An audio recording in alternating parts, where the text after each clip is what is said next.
Merhaba arkadaşlar. Demir eksikliği ve folik asit eksikliği ile alakalı evde yapabileceğimiz kolay bir kürk tarifi veriyorum arkadaşlar. Bir tane ezik olmayan, sulu, sert, içi sert olan kırmızı bir elmayı rendeliyoruz. Üzerine bir tatlı kaşığı bal koyuyoruz.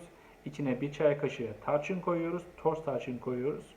Bir yemek kaşığı da gül suyu, kozmetik gül suyu değil arkadaşlar, içilebilir doğal gül suyundan ekliyoruz. Bunları karıştırıyoruz ve tüketiyoruz arkadaşlar. Bu hem demir eksikliğimizi hem de folik asit eksikliğimizi dengeliyor. Özellikle hamileliğin ilk 3 ayında folik asit ciddi manada önemli. Bunu da evde doğal bir şekilde kullanabilirsiniz. Selametle kalın.